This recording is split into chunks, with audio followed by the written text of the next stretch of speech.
Hello students, आज हम civics का फर्स्ट चैप्टर जिसका नाम है समकालीन विश्व में लोकतंत्र, इसके बारे में पढ़ेंगे। तो परिचय थोड़ा सा हम इसका पढ़ लेते हैं। यह किताब लोकतंत्र के बारे में है। पहले अध्याय में हम देखेंगे कि पिछले 100 वर्षों में लोकतंत्र किस प्रकार दुनिया की ज़्यादा से ज़्यादा देशों में फैलता गया है। दुनिया के स्वतंत्र देशों में से आधे से अधिक में आज लोकतंत्र है। हमारे भारत में भी लोकतंत्र है। आप यह भी देखेंगे कि लोकतंत्र का फैलाव बहुत सरलता से और एक जैसे रूप में नहीं हुआ है। विभिन्न देशों में इसने काफ़ी सारे उतार चढ़ाव देखे हैं। लोकतंत्र को लाने के लिए कई देशों ने अब बहुत सारे उतार चढ़ाव देखे। कहने का मतलब ये है कि वहाँ पर काफ़ी तरीके के विद्रोह हुए, तब जाकर के उन्हें लोकतंत्र प्राप्त होगा। आज भी लोकतंत्र की स्थिरता और उसके टिकाऊपन को लेकर संदेह बना रहता है। इस अध्याय में दुनिया के विभिन्न हिस्सों में लोकतांत्रिक व्यवस्था के बनने बिगड़ने की अलग अलग कहानियां दी गई हैं। ये उदाहरण आपको यह बताएंगे कि लोकतांत्रिक शासन के होने और ना होने के क्या अर्थ हैं। हम लोकतंत्र के विस्तार की इस प्रवृत्ति को नक्शे के माध्यम से दिखाने के बाद एक संक्षिप्त इतिहास दे रहे हैं। इस अध्याय में एक ही देश के लोकतंत्र के काम काज पर ही ध्यान केंद्रित किया गया है, लेकिन अध्याय के आखिर में हमने यह देखने का प्रयास किया है कि विभिन्न देशों के आपसी संबंध लोकतांत्रिक हैं या नहीं। हमने इस कुछ अंतर्राष्ट्रीय संस्थाओं के कार्यकलापों का परीक्षण किया है। इससे हम यह सवाल पूछ सकते हैं कि क्या हम वैश्विक स्तर पर लोकतंत्र की तरफ बढ़ रहे हैं। तो पहली बात ये है कि लोकतंत्र का मतलब क्या है। तो लोगों के द्वारा लोगों के लिए चलाए जाने वाला शासन ही क्या कहलाता है, लोकतंत्र कहलाता है। कहने का मतलब ये है कि जितने लोग हैं उन्हीं में से ही किसी व्यक्ति को चुना जाए और वही व्यक्ति लोगों के लिए कार्य करे, वही क्या कहलाता है, लोकतंत्र कहलाता है। तो इसमें फर्स्ट हेडिंग जो दी हुई है, लोकतंत्र के दो किस्सों में आपका एक आता है चिले और दूसरा आता है आपका पोलैंड। तो प्रथम जो चिले है वो है आपका दक्षिण अमेरिकी महाद्वीप का एक देश है। वहाँ उस चिले के राष्ट्रपति थे आयेंदे। उनके जो अंतिम कुछ शब्द थे उन्होंने इस प्रकार लिखे हैं। तो पहले हम इन शब्दों को पढ़ेंगे, उसके बाद इस चैप्टर के बारे में पढ़ेंगे। उन्होंने लिखा है कि मेरे मुल्क के मेहनतकश मजदूरों चिले और इसका भविष्य बहुत ही अच्छा है। इस बात का मुझे पूरा भरोसा है, जब देशद्रोह करने वाली ताकतें अपनी सत्ता पूरी तरह कायम कर लेंगी तब भी चिले के लोग उस मुश्किल और अंधियारे दौर से पार पा लेंगे। हमें यह कभी नहीं भूलना चाहिए कि देर सवेर वे स्थितियां बनेंगी ही जिसमें आज़ाद लोग एक बेहतर समाज की रचना के लिए आगे बढ़ेंगे। चिले जिंदाबाद, चिलेवासी जिंदाबाद, मजदूर जिंदाबाद। ये मेरे आखिरी शब्द हैं और मुझे पूरा भरोसा है कि मेरी कुर्बानी बेकार नहीं जाएगी। मैं महाअपराध, कायरता और देशद्रोह के खिलाफ एक नैतिक सबक बनकर मौजूद रहूंगा। ये किसके शब्द थे? ये राष्ट्रपति सल्वाडोर आयेंदे के आखिरी शब्द थे। ये सल्वाडोर आयेंदे के आखिरी भाषण के कुछ अंश हैं।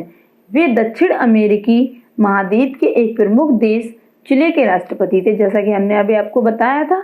यह भाषण उन्होंने 11 सितंबर 1973 की सुबह दिया था और उसी दिन फौज ने उनकी सरकार का तख्ता पलट कर दिया था। आयेंदे चिले की सोशलिस्ट पार्टी के संस्थापक थे और उन्होंने पॉपुलर यूनिटी नामक गठबंधन का नेतृत्व किया। 1973 में राष्ट्रपति चुने जाने के बाद से, यहाँ पर जो दिया नहीं है वो सन, वो यहाँ पे 1973 ही होगा। 1973 में राष्ट्रपति चुने जाने के बाद से आयेंदे ने गरीबों और मजदूरों के फायदे वाले अनेक कार्यक्रम शुरू कराए थे। इनमें पहला था शिक्षा प्रणाली में सुधार किया जाए, बच्चों को मुफ्त में दूध बांटना, जिन किसानों के पास भूमि नहीं है उनको जमीन बांटने का कार्यक्रम शामिल किया गया था। उनका राजनीतिक गठबंधन विदेशी कंपनियों द्वारा देश से तांबा जैसी प्राकृतिक संपदा को बाहर ले जाने के खिलाफ था। उनकी नीतियों को मुल्क में चर्च जमींदार वर्ग और अमीर लोग पसंद नहीं करते थे। जमींदार वर्ग और अमीर लोग पसंद इसलिए नहीं करते थे क्योंकि वो गरीबों के लिए खड़े हुए थे और गरीबों की ही मदद करते थे।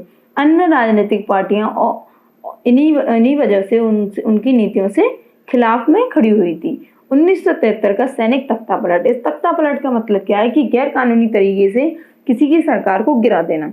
11 सितंबर 1973 को आयेंदे को पता चला कि नौसेना के एक समूह ने बंदरगाह पर कब्जा कर लिया है। जब रक्षा मंत्री अपने कार्यालय पहुंचे, जो रक्षा मंत्री थे वहां के, जब वो अपने कार्यालय पहुंचे तो सेना के लोगों ने उन्हें गिरफ्तार कर लिया, रक्षा मंत्री को ही गिरफ्तार कर लिया। सेना के अधिकारियों ने रेडियो के माध्यम से घोषणाएं की कि राष्ट्रपति से पद छोड़ने को कहा, घोषणाएं की और राष्ट्रपति से कहा कि आप अपना पद जो है छोड़ दें। आइंदे ने इस्तीफा देने से मना कर दिया और देश से बाहर चले जाने से इनकार कर दिया। फौज कुछ करती इसके पहले ही उन्होंने रेडियो पर अपना वह संदेश दिया जिसमें कुछ अंश हमने शुरू में पढ़े। जैसे कि हमने स्टार्टिंग में जो आपको अंश पढ़ के बताए थे, वो शब्द किसने, आइंदे ने, जब ये वो हुई थी घटना कि उनके रक्षा मंत्री को गिरफ्तार कर लिया गया था, उस समय उन्होंने ये उनके जो भाषण दिया था उसके अंश वही थे। फिर फौज ने राष्ट्रपति के निवास को घेर लिया, जहां पर राष्ट्रपति रहते थे उनके निवास को घेर लिया और उस पर बम बरसाने लगी। इस फौजी हमले में राष्ट्रपति आइंदे की मौत हो गई। जब बम फेंके जाएंगे तो जाहिर सी बात है उनकी मृत्यु हो जाएगी, और उनकी मृत्यु हो भी गई। अपने आखिरी भाषण में वे इसी कुर्बानी की बात कर रहे थे। 11 सितंबर 1973 को चिले में जो कुछ हुआ उसे सैनिक तख्तापलट कहते हैं। जैसे कि हमने बताया किस तरीके से उन्होंने सैनिक तख्तापलट कर दिया और अपनी मनमानी की और एक राष्ट्रपति को मार दिया। इस बगावत की अगुवाई जनरल आगस्तो पिनोसे कर रहे थे। जो बगावत हुई थी उसकी अगुवाई कौन कर रहे थे? जनरल आगस्तो पिनोसे कर रहे थे। अमेरिका की सरकार आइंदे के शासन से खुश नहीं थी। अमेरिका की जो सरकार थी वो आइंदे के शासन से खुश नहीं थी। उसने तख्तापलट करने वालों की गतिविधियों में मदद की, उनके लिए पैसे उपलब्ध कराए। तख्तापलट के बाद पिनोसे मुल्क के राष्ट्रपति बन बैठे। पिनोसे को क्या बना दिया? राष्ट्रपति बना दिया गया। जब उनकी मृत्यु हो गई आइंदे की, तब उसके बाद में, और उन्होंने अगले 17 वर्षों तक राज किया। पिनोसे की सरकार ने आइंदे के समर्थकों और लोकतंत्र की मांग करने वालों का दमन किया। मतलब कि जो लोकतंत्र की मांग कर रहे थे उनको, उनके आवाज को दबा दिया गया, उनकी हत्या कराई गई। इनमें चिले की वायुसेना के प्रमुख जनरल अल्बर्टो वैसिल और अनेक वे फौजी अधिकारी शामिल थे जिन्होंने तख्तापलट में शामिल होने से इनकार किया था। मतलब कि जब तख्तापलट हुआ था उस समय जब आइंदे की मौत हुई थी, उन अधिकारियों को शामिल होने की बात कही गई थी, और जब उन्होंने मना कर दिया, जब उनकी मृत्यु हो गई तो उनको क्या किया गया? उनकी भी मृत्यु कर दी गई। जनरल वैसिले की पत्नी और बेटी को भी जेल में डालकर काफी प्रताड़ित किया गया। सेना ने 3 से ज्यादा लोगों को मौत के घाट उतार दिया। काफी सारे लोग लापता हो गए, कोई नहीं जानता था कि उनका क्या हुआ। लोकतंत्र की वापसी। पिनोसे का सैनिक शासन 1988 में तब समाप्त हुआ जब उन्होंने जनमत संग्रह कराने का फैसला किया। जनमत संग्रह कराने का उन्होंने फैसला लिया और उनका सैनिक शासन उस समय समाप्त हुआ। उन्हें भरोसा था कि लोग उनके शासन को जारी रखने के पक्ष में मतदान करेंगे, लेकिन चिले के लोगों ने अपनी लोकतांत्रिक परंपरा को भुलाया नहीं था। चिले के जो लोग थे, जो उनकी लोकतांत्रिक परंपरा थी, उन्होंने उसको भुलाया नहीं। उन्होंने भारी बहुमत से पिनोसे की सत्ता को ठुकरा दिया, क्योंकि पिनोसे की सत्ता में उन लोगों को बहुत हानि हुई और कई लोगों की मृत्यु हुई और कुछ लोग वहां से चले भी गए जिनका पता ही नहीं चला कि वो कहाँ चले गए। इससे पिनोसे की राजनीतिक सत्ता और फिर सैनिक सत्ता भी चली गई। अपने आखिरी भाषण में आइंदे ने जो उम्मीद जाहिर की थी वही सही साबित हुई। चिले की जनता ने कायरता और देशद्रोह करने वाले अपराधियों को उनके किए की सजा दे दी। इसके बाद से अभी तक चिले में 4 चुनाव हो चुके हैं और विभिन्न दल एक दूसरे से मुकाबला करते हुए जीत हार रहे हैं। धीरे धीरे शासन में सेना की भूमिका खत्म होती गई। बाद में आई सरकारों ने पिनोसे के राज में हुई गड़बड़ियों की जांच के आदेश दिए हैं। इन जांचों से पता चलता है कि पिनोसे सरकार सिर्फ क्रूर ही नहीं थी, उसने भारी भ्रष्टाचार भी किया था। क्रूर मतलब कि उसने किसी की जान ली, किसी को मारा, किसी को पीटा बुरी तरीके से, और उसने भारी भ्रष्टाचार भी किया। ऊपर हमने जिक्र किया था कि पिनोसे सरकार ने जनरल वेस्ले की पत्नी के साथ उनकी बेटी को भी जेल में डाला और काफी परेशान किया। वही लड़की मिशेल वेस्ले आज चिले की राष्ट्रपति है और जनवरी 26 से सत्ता संभाल रही है। समाजवादी रुझान वाली मिशेल पेशे से डॉक्टर हैं और लातिनी अमेरिका में, लातिनी एक जगह का नाम है अमेरिका में, उसमें रक्षा मंत्री के पद पर आने वाली पहली महिला हैं। राष्ट्रपति के चुनाव में उन्होंने जिस व्यक्ति को हराया वह चिली के सर्वाधिक धनी व्यक्तियों में गिना जाता है। चिली में लोकतंत्र के पतन और उत्थान की इस कथा को हम उनके ही भाषण के एक अंश से समाप्त करते हैं। उनके कुछ अंश हैं, उन्होंने जो अपने भाषण में कहा था, क्योंकि मैं नफरत का शिकार बनी थी इसलिए मैंने अपना यह जीवन नफरत को खत्म करने, वो नफरत का शिकार बनी थी और उन्होंने अपना यह जीवन नफरत को खत्म करने, सहनशीलता और समझदारी के साथ साथ प्रेम को बढ़ाने के प्रति समर्पित कर दिया। ये था हमारा एक पहला किस्सा जो कि दक्षिणी अमेरिका में चिले नामक देश के बारे में था। अब हम पढ़ेंगे पोलैंड में लोकतंत्र। पोलैंड में लोकतंत्र कैसे स्थापित हुआ। आइए एक और घटना पर गौर करें जो 198 में पोलैंड में घटी थी। उस समय पोलैंड पर जारुजेलस्की के नेतृत्व में पोलिश यूनाइटेड वर्कर्स पार्टी का शासन था। यह उन साम्यवादी दलों में से एक था जो तब पूर्वी यूरोप के अनेक देशों पर शासन करते थे। इन देशों में किसी अन्य राजनीतिक दल को राजनीति में भाग लेने की अनुमति नहीं थी। लोग साम्यवादी शासन या दल के पदाधिकारियों का चुनाव अपनी इच्छा से नहीं कर सकते थे। अगर वो किसी इंसान को चुन रहे हैं, किसी व्यक्ति को चुन रहे हैं, तो वो अपनी इच्छा से नहीं कर सकते थे। नेताओं या पार्टी या सरकार के खिलाफ आवाज उठाने वालों को जेल में डाल दिया जाता था। पोलैंड की सरकार को एक बड़े साम्यवादी देश सोवियत संघ रूस का समर्थन हासिल और वही इस पर नियंत्रण भी करता था। 14 अगस्त 198 को गिंडास्क शहर स्थित लेनिन जहाज कारखाना के मजदूरों ने हड़ताल की। यह जहाज कारखाना सरकारी था। यह जो जहाज था कारखाना, इसमें कारखाना था जो कि एक सरकारी था। दरअसल पोलैंड के सारे कारखाने और बड़ी संपत्तियां सरकारी थी। मजदूरों ने एक क्रेन चालक महिला, क्रेन मशीन जो है जो चलाती है, गलत ढंग से नौकरी से निकाले जाने के खिलाफ हड़ताल शुरू की। उनको एक महिला थी जो कि क्रेन चलाती थी और उसको गलत ढंग से नौकरी से निकाल दिया गया। उसी के लिए क्या कही गई, उसके खिलाफ हड़ताल की गई। उनकी मांग थी कि इस महिला को काम पर वापस लिया जाए। कानून के अनुसार हड़ताल की इजाजत नहीं थी।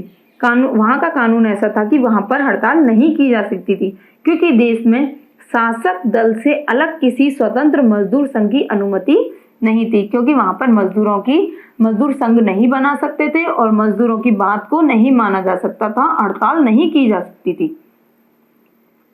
हड़ताल जारी रही और फिर पहले काम से निकाला गया। एक इलेक्ट्रीशियन बंदरगाह की दीवार लांघकर अंदर पहुंचा और हड़ताली कर्मचारियों के संग हो लिया। इस आदमी का नाम था लेक वालेशा और बहुत जल्दी ही यह हड़ताली कर्मचारियों का नेता बन गया।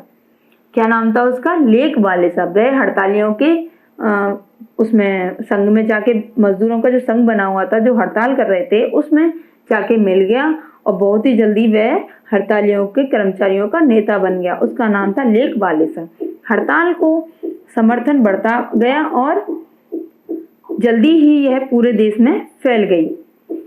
अब मजदूरों ने ज्यादा बड़ी मांगें करनी शुरू कर दी। उन्होंने स्वतंत्र मजदूर संघ बनाने की मांगी। स्वतंत्र मजदूर संघ मतलब कि मजदूरों का जो संघ है उनके लिए भी कुछ स्वतंत्रता मिलनी चाहिए, जिससे कि वो अपनी मर्जी से जीवन जी सकें। उन्होंने यह भी मांग की कि राजनीतिक बंदियों को रिहा किया जाए, मतलब जिनको राजनीतिक तरीके से बंदी बना दिया गया है उनको रिहा किया जाए और प्रेस पर लगी सेंसरशिप हटाई जाए। सेंसरशिप को हटाया, सेंसरशिप को लगा दिया गया। सेंसरशिप का मतलब क्या था कि किसी भी तरीके के आपत्तिजनक जो विवाद होते हैं उनको रोका जा सके, इसलिए क्या लगाया गया? सेंसरशिप लगा दी गई। यह आंदोलन इतना लोकप्रिय हो गया कि सरकार को हार माननी पड़ी और लेक वालेशा के नेतृत्व में मजदूरों ने सरकार के साथ 21वीं सूत्री करार किया और हड़ताल खत्म हुई। गंडास्क संधि के बाद एक नया मजदूर संगठन नोस्क, जिसे अंग्रेजी में सॉलिडेरिटी कहते हैं, बना। एक मजदूर संगठन बनाया गया जिसका नाम था सोलिडर नोस्क। किसी भी साम्यवादी देश में पहली बार एक स्वतंत्र मजदूर संघ का गठन हुआ। 1 वर्ष के अंदर ही सॉलिडेरिटी का विस्तार पूरे देश में हो गया और इसकी सदस्य संख्या 1 करोड़ के करीब पहुंच गई। सरकार के कुप्रबंधन और भ्रष्टाचार की व्यापकता के किस्से सामने आने से सत्ता में बैठे लोगों की परेशानियां बढ़ती गईं। जो पहले से जो सरकार बैठी हुई थी, उनकी भ्रष्टाचार की जो बातें सामने आने लगी तो उनके लिए परेशानियां बढ़ने लगी। जनरल जारुजेलस्की के नेतृत्व वाली सरकार एकदम बौखला गई और उसने दिसंबर 1981 में मार्शल लॉ घोषित कर दिया। तो मार्शल लॉ क्या होता है कि मार्शल लॉ किसी भी देश में सरकार द्वारा घोषित एक ऐसी न्याय व्यवस्था होती है जिसमें सैन्य बलों को एक क्षेत्र शासन और नियंत्रित करने का अधिकार दे दिया जाता है। तो सब जगह क्या कर दिया कि मार्शल लॉ घोषित कर दिया गया सभी जगह, मतलब कि सैनिकों को खड़ा कर दिया गया कि सभी तरफ से उनको प्रतिबंधित किया जाए, कोई आए जाए नहीं और उन पे नियंत्रित किया जाए। सॉलिडेरिटी के हजारों सदस्यों को जेल में डाल दिया गया और संगठन बनाने, विरोध करने और अभिव्यक्ति की आज़ादी फिर से छीन ली गई। जो सॉलिडेरिटी एक मजदूरों का संगठन बनाया गया था, उनको नियंत्रित करने के लिए उनको कई लोगों को जेल में डाल दिया गया और संगठन बनाने, विरोध करने और अभिव्यक्ति की आज़ादी फिर से उनसे छीन ली गई। 1988 में सॉलिडेरिटी ने फिर से हड़तालें करवाई और लेक वालेसा ने इनकी अगुवाई की। इस समय पोलैंड की सरकार पहले से कमजोर थी। सोवियत संघ से मदद का भी पहले जैसा भरोसा ना था, जो कि सोवियत संघ हम किसे कहते हैं, रूस को कहते हैं। सोवियत संघ से मदद का भरोसा उनका इतना पहले जैसा नहीं था और अर्थव्यवस्था में तेजी से गिरावट आ रही थी। लेक वालेसा के साथ समझौता वार्ता एक और दौर चला और अप्रैल 1989 में जो समझौता हुआ उसमें स्वतंत्र चुनाव कराने की मांग को मान लिया गया। सॉलिडेरिटी ने सीनेट के सभी 1 सीटों के लिए चुनाव लड़ा और उसे 99 सीटों पर सफलता मिली। अक्टूबर 1999 में पोलैंड में राष्ट्रपति पद के लिए पहली बार चुनाव हुए जिसमें 1 से ज्यादा दल हिस्सा ले सकते थे। लेक वालेसा को पोलैंड का राष्ट्रपति चुना गया। जो लेक वालेसा था वो जो सॉलिडेरिटी एक संगठन बनाया गया था, मजदूर संगठन, उसका नेता को पोलैंड का क्या चुना गया, राष्ट्रपति चुना गया। अब लोकतंत्र की 2 विशेषताएं। हमने अभी 2 तरह के सच्चे किस्सों को पढ़ा। चिले का मामला आइंदे की लोकतांत्रिक सरकार को हटाकर पिनोशे की अलोकतांत्रिक सैनिक सरकार के कब्जे और फिर से लोकतंत्र की वापसी का है। पोलैंड में हमने एक अलोकतांत्रिक सरकार की जगह लोकतांत्रिक सरकार के आने का किस्सा पढ़ा। आइए अब इन दोनों मामलों में आई 2 अलोकतांत्रिक सरकारों की तुलना करें। चिले के पिनोशे शासन और पोलैंड के साम्यवादी शासन में काफी अंतर है। चिले में सैनिक तानाशाह का राजा था जबकि पोलैंड में एक पार्टी का राज था। पोलैंड की सरकार का दावा था कि वह मजदूर वर्ग की ओर से शासन चला रही है। पिनोशे ने ऐसा कोई दावा नहीं किया और खुलेआम बड़े पूंजीपतियों को लाभ पहुंचाया। इस असमानताओं के बावजूद दोनों में कुछ समानताएं भी थीं। लोग अपने शासकों का चुनाव या उनमें बदलाव नहीं कर सकते थे। किसी को अपने विचार व्यक्त करने, संगठन बनाने, विरोध करने और राजनीतिक गतिविधियों में हिस्सा लेने की वास्तविक आजादी ना थी। इसी प्रकार जिन 3 लोकतांत्रिक सरकारों आइंदे की चिले सरकार, वालेसा की पोलिश सरकार और मिशेल की चिले सरकार का जिक्र ऊपर हुआ है, उनका भी आर्थिक और सामाजिक मामलों के प्रति नजरिया एक जैसा नहीं रहा है। आइंदे ने अर्थव्यवस्था को नियंत्रित और निर्देशित ढंग से चलाना पसंद किया, जबकि वालेसा चाहते थे कि बाजार सरकारी दखल से मुक्त हो। मिशेल इस मामले में कुछ मध्यमार्गी रास्ता अपनाने वाली हैं। फिर भी इन तीनों सरकारों की कुछ विशेषताएं समान थीं। यहाँ लोगों द्वारा चुनी गई सरकारें ही शासन चला रही थी। बिना चुने हुए नेता या बाहर से संचालित शक्तियां या फौज शासन नहीं चला रही थी। लोगों को विभिन्न प्रकार की बुनियादी राजनीतिक स्वतंत्रता हासिल थी। आइए हम इन्हीं 2 कथाओं से लोकतंत्र की पहचान का एक तरीका विकसित करें। अब तक हम जान चुके हैं कि लोकतंत्र में यह व्यवस्था रहती है कि लोग अपनी मर्जी की सरकारें चुनें। लोकतंत्र में पहला पॉइंट है, सिर्फ लोगों द्वारा चुने गए नेताओं को ही देश पर शासन करना चाहिए। दूसरा पॉइंट है कि लोगों को अभिव्यक्ति की आज़ादी हो, मतलब कि अपने विचारों को प्रकट करने की आज़ादी हो। संगठन बनाने और विरोध करने की भी आज़ादी जरूरी है। हम अध्याय 2 में इस प्रश्न पर दोबारा गौर करेंगे और लोकतंत्र की परिभाषा बनाएंगे। हम लोकतंत्र की कुछ विशेषताएं भी नोट करेंगे। तो अब यहाँ तक हमने आपको बता दिया है। इसके बाद में हम आपको नेक्स्ट वीडियो में प्रोवाइड कराएंगे। तब तक आप इसको अच्छे से समझना। And thank you.